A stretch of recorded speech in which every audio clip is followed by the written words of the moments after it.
Congress party ने 2024 के चुनावों के लिए अपना घोषणा पत्र यानी न्याय पत्र नाम दे करके उसको जारी किया है। हमारे साथ बातचीत करने के लिए हैं कांग्रेस के नेता और प्रियंका गांधी के पति रॉबर्ट वाड्रा जी। रॉबर्ट जी, स्वागत है आपका टीवी9 भारतवर्ष में। सर, पहला सवाल तो ये कि आज मैनिफेस्टो लॉन्च हुआ है। पिछली बार भी आप लोगों ने बड़े बड़े वादे किए थे, जनता ने नहीं सुना। इस बार क्या उम्मीद है? पहले तो मैं कांग्रेस का भी नेता नहीं हूँ। मैं बस लोगों के बीच में रहता हूँ, लोगों के लिए सेवा करता हूँ और अपने परिवार का जो आदर करता हूँ और जितनी मेहनत उन्होंने की है और अब गठबंधन बना है और लोगों के लिए सोच है, तो ज़रूर मैनिफेस्टो है जिसमें जो लिखा है वो मेरे ख्याल से सही लिखा है। और अभी मैंने पढ़ा नहीं है इसलिए कह रहा हूँ, पर जो भी बोला है और जो लिखा है वो ज़रूर होगा, मुझे पता है। अगर प्रियंका और राहुल उसमें शामिल हैं तो जो बोलेंगे, जो लिखा होगा वो ज़रूर पूरा करेंगे। आपने कहा कि नेता नहीं है, लेकिन आवाज़ें आ रही हैं कि आप चुनाव लड़ना चाह रहे हैं। आपके पास लोग कह रहे हैं कि आपको चुनाव लड़ना चाहिए, तो चुनाव लड़ने के पहले नेता तो बनना पड़ेगा साहब। ऐसे है कि पहले तो ये बात सही नहीं है कि मैं चुनाव लड़ना चाह रहा हूँ। मैं ये है कि लोग चाहते हैं कि मैं चुनाव लड़ूं और देश के हर कोने से ऐसी पुकार आ रही है और खाली देश के हर कोने से नहीं, हर पार्टी से भी आ रही है कि क्योंकि मैं हर पार्टी के लोगों को जानता हूँ। कोई मजाक में कुछ बोलता है कि आप इतने समय लगा रहे हैं कि आप हमारे तरफ से आ जाओ, हम आपको जिताएंगे, और बाकी की लोगों की पुकार तो है और ज़्यादातर है कि मुरादाबाद से है, अमेठी से है, रायबरेली से है और कुछ और अलग जगह हैं जहां मेरा आना जाना ज़्यादा है। मैंने उनके साथ प्रचार में बहुत मेहनत की। 2004 में 1999 में भी और भारी बहुमत से जिताया सोनिया जी को। तो तब से मेरा उनके साथ लगाव है, उनके साथ प्यार है, जो अभी भी ये लोग मेरे दफ्तर के बाहर और घर के बाहर और सोशल मीडिया के द्वारा मेरे को अप्रोच करते हैं कि आपको ज़रूर आपको लड़ना चाहिए, अमेठी से लड़ना चाहिए क्योंकि हम भारी बहुमत से जिताएंगे। और स्मृति ईरानी जी ने कुछ गलत आपके बारे में बोला पार्लियामेंट में, जो कभी भी उसको प्रूव नहीं कर पाए, और आप बहुत अच्छा चैलेंज देंगे और ज़रूर आपको जिताएंगे हम। तो पर मैं कभी भी राजनीति इस तरीके से या इस सोच के साथ नहीं आ सकता हूँ। मेरी सोच है कि जो मैंने सीखा है लास्ट 15 साल में कि जो लोगों की ज़रूरतें हैं, जो मतलब कि बेरोज़गारी है, जो आजकल भेदभाव की और धर्म की राजनीति चल रही है, और किसानों के लिए और महिला की सुरक्षा, इन चीज़ों में ध्यान देने की ज़रूरत है कि प्रगति हो उस एरिया में, जो वहाँ की ज़रूरतें हैं वो हो। वहाँ के लोगों को लगा कि स्मृति ईरानी जी बहुत मतलब कम आती हैं वहाँ और उनके लिए कोई प्रगति नहीं हुई है, और तभी वो चाहते हैं कि गांधी परिवार का कोई भी सदस्य आकर वहाँ से लड़े।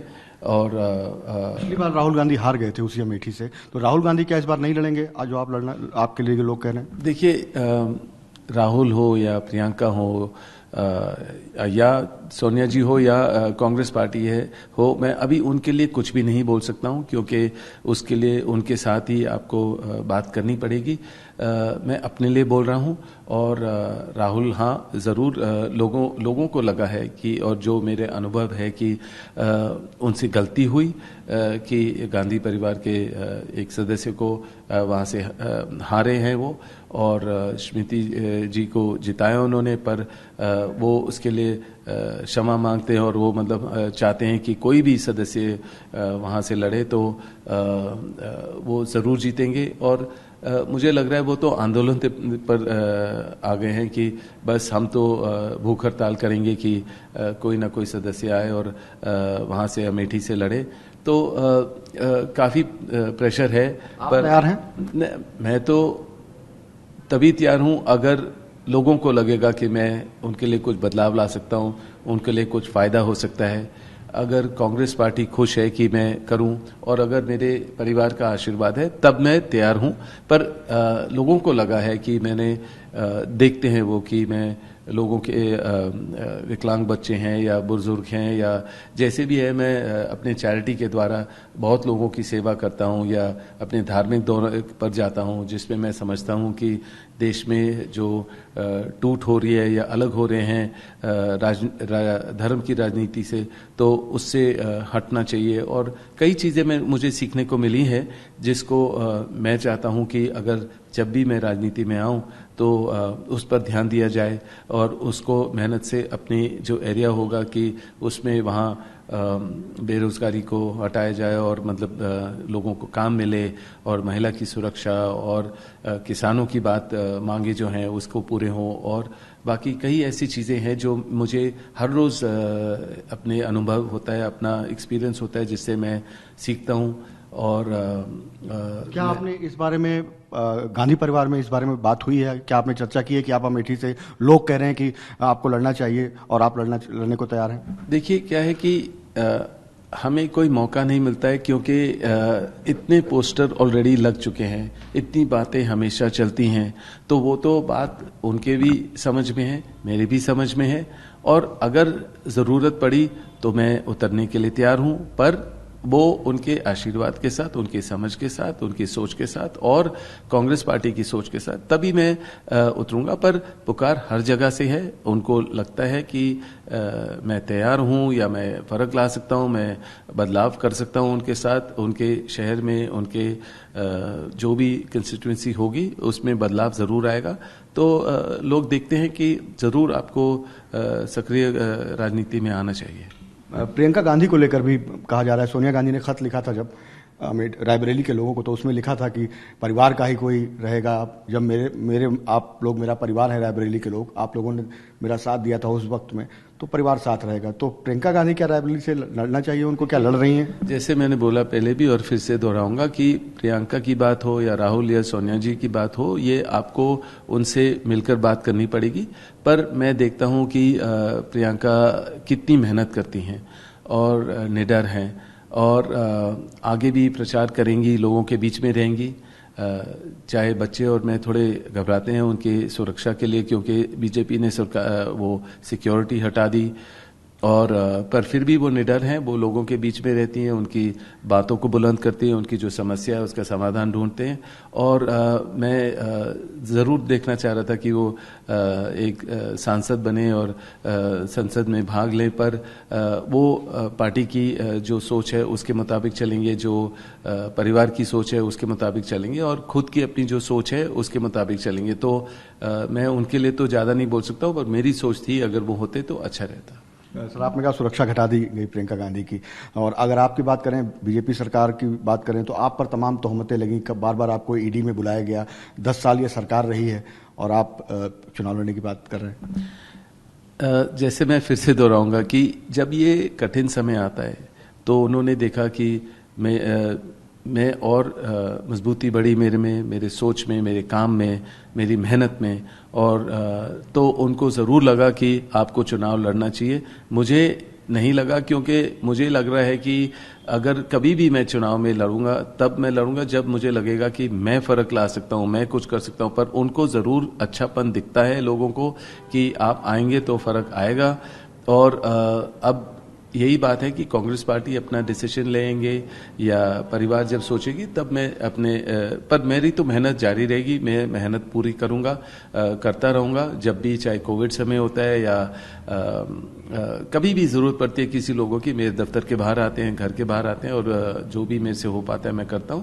और रही बात, हाँ, एक सवाल जो पूछ रहा था कि जो आप कभी कभी सोचते हैं, आप 10 साल हो गए, जांच होती जा रही है, बार बार आपको पूछताछ के लिए बुलाया जाता है, उस पर क्या कहेंगे? देखिए क्या है कि इस पे तो मैं किताब लिख सकता हूँ, क्योंकि 10 साल में मेरे को जब से सरकार बीजेपी की आई, उन्होंने जितने तरीके से परेशान करने की तरीके अपनाए और परेशान किया, पर इतने समय में मेरे में भी झेलने की क्षमता है, अंडरस्टैंडिंग है, समझदारी है कि मतलब क्या कदम लेना है या कैसे करना है या क्या है। क्योंकि 15 बारी मुझे ईडी के साथ बैठना पड़ा, 10-10 घंटे, 12 घंटे, तरह तरह के सवाल पूछे, जिसमें मेरे ख्याल से तो कुछ समझ ही नहीं था उनको भी क्या सवाल पूछ रहे हैं। और ऊपर से उनको फोन आकर कहते थे कि 5 घंटे और रखो, 3 घंटे और रखो, जो भी है। तो मैं समझ गया था ये एक पॉलिटिकल विच हंट है, राजनीतिक तौर से चल रहे हैं ये लोग। तो पर मैंने समझा उसको, और जितने भी सवाल थे उसके जवाब दिए। और कभी भी ये बुलाते हैं या कभी आते हैं दफ्तर में या कभी नोटिस आता है, उसके जवाब दिए जाते हैं। और हाँ, 10 साल से परेशानी तो इन्होंने बहुत क्रिएट करने की कोशिश की, पर कोई फर्क नहीं पड़ता है, उससे मजबूती ही आई है। और समझदारी बहुत बड़ी है कि हर कदम कैसे लेना है या क्या करना है। और कभी कोई मुश्किल सामने का मेरे को डर नहीं होती। तो चलते चलते इतना और पूछूंगा कि मोदी जी की ओर से कहा जा रहा है कि एक अकेला मोदी सब पर भारी, अब की बार 400 पार, ये सब सुन के क्या कहेंगे आप? देखिए, जब कोई इतना कॉन्फिडेंस होता है तो सबको सब सोचते हैं कि कोई ईवीएम में कोई इशू तो नहीं है। और वो उम्मीद करते हैं कि जो इलेक्शन कमिश्नर हैं वो पूरे साफ सुथरे तरीके से इलेक्शन को चलने देंगे। और वो उम्मीद करते हैं कि कोई ऐसा इशू ना आए जिससे मतलब किसी को कोई परेशानी आए या मतलब कि दबाव आए। पर ये समय है लोगों को वोट करने का, जो बदलाव चाहते हैं, जो इंडिया गठबंधन में भरोसा करते हैं और राहुल की मेहनत को समझते हैं, प्रियंका की मेहनत को समझते हैं और गांधी परिवार को समझते हैं। तो ये समय है उनको वोट करने का। और फैक्टर कितना बड़ा फैक्टर है? अब ये है ऑप्टिक्स है।